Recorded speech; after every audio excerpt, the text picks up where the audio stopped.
Jika kasus tudingan ijazah palsu Jokowi naik ke tahap penyidikan, kenapa polisi tidak langsung umumkan tersangka yang dijerat? Kami ajak Anda berbincang bersama dengan pakar hukum pidana Universitas Indonesia, Bang Aristo Pangaribuan. Bang Aristo, polisi menemukan unsur pidana dari dugaan pencemaran nama baik, kemudian penghasutan serta penyebaran berita bohong. Kenapa tersangka tidak sekaligus diumumkan, Bang Aristo? Ya, umumnya memang step by step ya. Umumnya step by step. Jadi apalagi ini perkara yang menyita perhatian publik. Jadi yang pertama, gelar perkara dulu untuk mencari apakah ada tindak pidananya atau tidak. Sederhananya, ini ada kejahatan atau enggak. Setelah ada kejahatan, step berikutnya adalah mencari siapa yang jahat. Nah, step pertama itu sudah diselesaikan oleh polisi.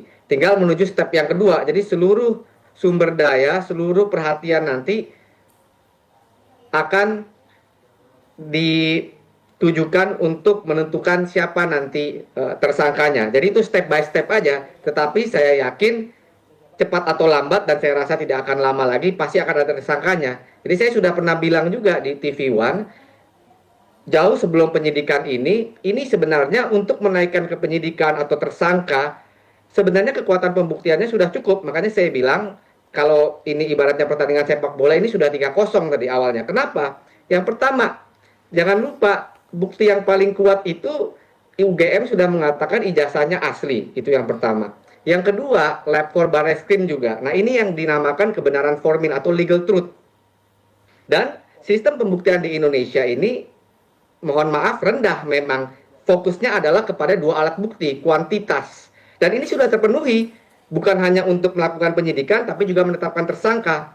Nah, tetapi ini sekarang dilakukan dengan hati-hati, dengan step by step. Begitu kira-kira. Ada beberapa pasal ya, ada pencemaran nama baik, ada berita bohong Undang-Undang ITE. Nah, sebenarnya pasal-pasal itu bisa saja dikenakan, tapi jangan lupa, di dalam pasal-pasal tersebut ada elemen fundamental yang namanya betul tidak tuduhannya, kebenarannya apa, ijazahnya itu asli atau tidak asli. Nah, itu elemen fundamentalnya. Nah, ketika polisi sudah mengatakan ini naik penyidikan, artinya polisi sudah menganggap, sudah yakin bahwa ijazahnya itu asli. Nah, itu yang saya bilang kebenaran formal, kebenaran otoritas. Jadi didefinisikan oleh otoritas bahwa itu asli. Nah, sekarang kan coba diberikan jarak yang tadi saya katakan. Nah, ini saya juga mau mengatakan bahwa nanti ketika sudah ada tersangkanya, kan sekarang mereka Roy Suryo dan kawan-kawan menganggap, oh kita belum pernah lihat asli dan lain-lain dan lain-lain. Kita tahu asli hanya dari klaim otoritas. Nah, ini pentingnya. Ketika misalnya nanti ada tersangka, dan tersangka itu oleh KUHP sebenarnya kan diberikan hak dia untuk mengajukan saksi atau ahli yang meringankan. Artinya dia harus diberikan hak untuk membela dirinya, untuk mendefinisikan kebenaran sesuai dengan apa yang dia yakini. Nah, di sini kita harus minta komitmen dari Pak Jokowi melalui kuasa hukumnya. Saya ingat ya, dia akan menunjukkan ijazah aslinya di dalam proses yang tepat. Nah, di sini harus ditunjukkan di dalam proses yang tepat ketika seseorang menjadi tersangka. Kenapa? Dia tinggal satu langkah, dua langkah lagi dirampas kemerdekaannya. Nah, artinya dia harus diberikan akses terhadap ijazah itu, sehingga keputusan tadi, kebenaran formal versi otoritas itu bisa diyakini sama dengan kebenaran aslinya. Bang Aristo, selain Pak Jokowi sebagai pelapor, ada juga pelapor lain yang dianggap LP-nya tidak diterima, tapi ada juga yang diterima. Itulah yang membuat Roy Suryo aneh. Para pelapor yang tidak punya ikatan darah, hubungan langsung, hubungan keluarga dengan Presiden ke-7 Jokowi, kenapa tetap dilanjutkan prosesnya?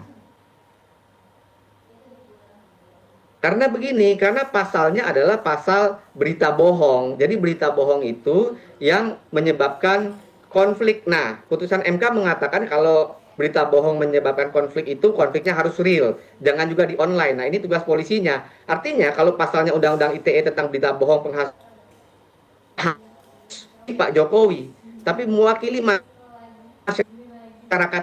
yang resah bisa juga secara teoretikal.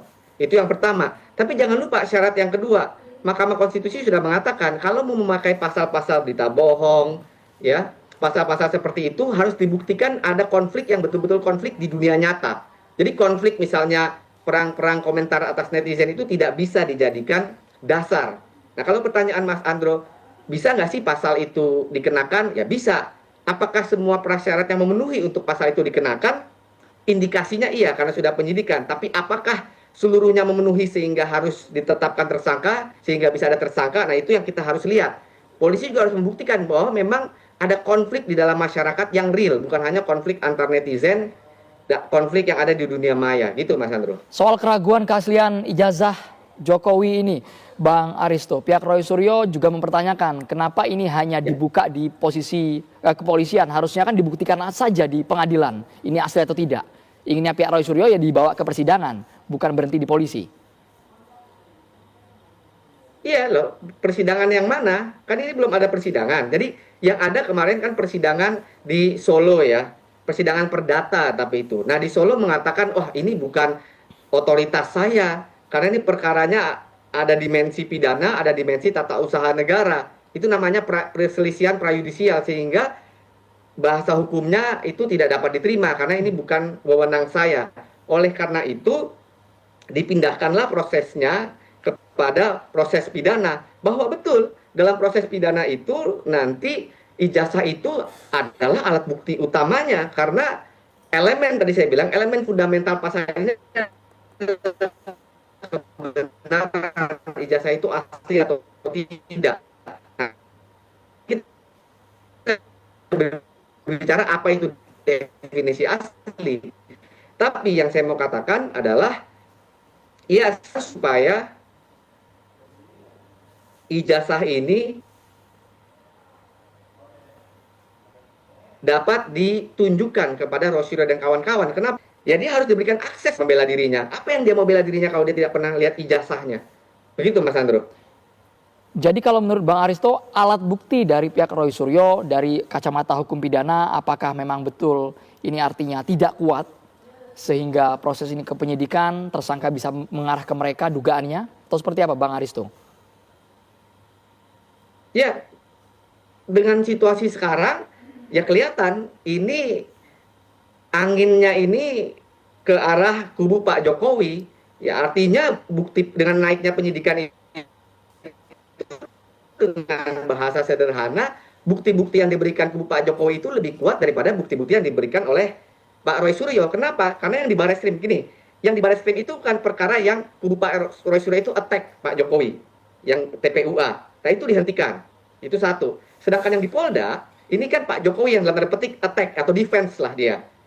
Dia attack Pak Roy Suryo dan kawan-kawan. Nah ini sudah naik penyidikan. Nah artinya dengan bahasa sederhana, buktinya Pak Jokowi itu lebih meyakinkan. Dan secara terbuka kan kita bisa lihat bahwa ada dua bukti utama menurut saya. Bukti yang pertama adalah UGM. UGM sudah mengatakan itu asli dan dia mengeluarkan. Nah itu susah membantah bukti itu kecuali Pak Roy Suryo itu bisa membuktikan UGM ini bersekongkol untuk memasukkan ijazah.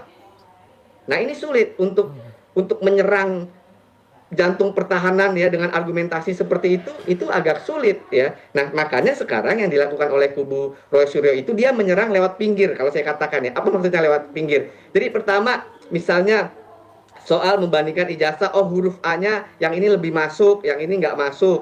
Lalu kemudian gelar profesor. Mestinya pembimbingnya belum profesor tapi itu udah doktor. Betul itu adalah indikasi-indikasi, tapi itu masih menyerang lewat pinggir-pinggir, belum menyerang lewat jantung pertahanannya.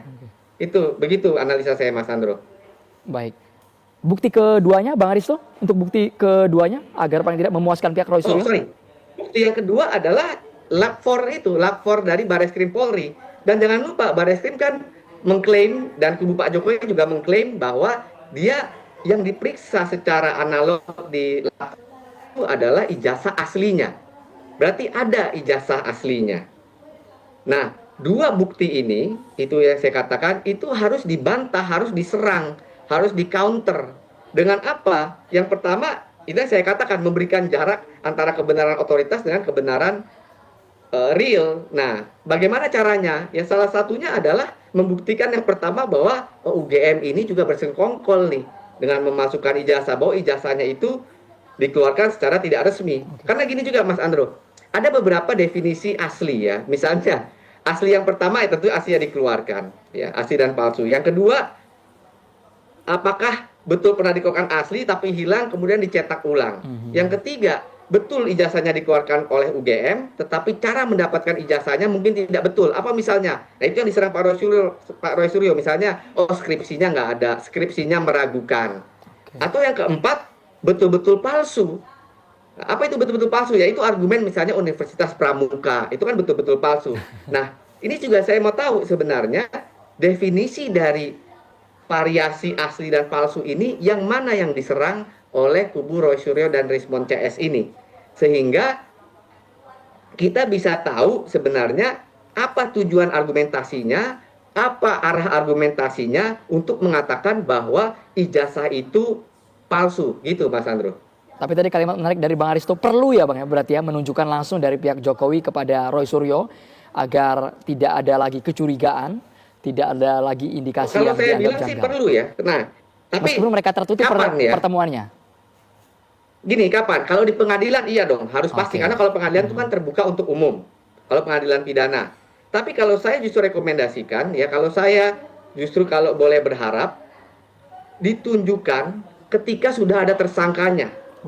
Ya, misalnya nih amit-amit ya saya tidak mendoakan, tapi misalnya ada tersangkanya. Nah, tersangka itu siapapun itu, karena dia sudah beberapa inci lagi masuk penjara, dia harus diberikan kesempatan untuk membela dirinya. Nah, bagaimana cara membela dirinya yang paling pas? Ya ditunjukkan ijazah aslinya. Kalau memang asli ditunjukkan ijazah aslinya. Kalau dia mau membawa ahli sendiri, ya silakan ahlinya dia memeriksa ijazah itu. Karena KUHP secara tipis-tipis gitu ya, memberikan peluang agar orang tersangka ini di dalam penyidikan dia mengajukan saksi atau ahli yang meringankan. Nah, karena di sini elemen fundamentalnya adalah kebenaran tentang ijazah, ya ahli itu harus diberikan akses dong untuk melakukan pemeriksaan ijazah tersebut. Begitu. Muncul tersangka Tapi berapa begini, hari ini, Bang Aristo? Kalau Muncul harinya tersangka saya setelah nggak pengumuman, bisa Bang. tahu ya, Kan tapi kemarin tanggal menurut saya 10, 11, 12 seingat pengalaman kami. saya dari penyidikan seperti ini kepada tersangka tuh kadang-kadang bervariasi. Tapi kalau saya boleh mendebak-nebak, ya nggak akan lama lah, 1 bulan dari sekarang ya. Paling lama, itu analisa saya. Relatif masih menunggu. Terima kasih banyak pakar hukum pidana Universitas Indonesia Bang Aristo Pangaribuan sudah bergabung di Kabar Petang.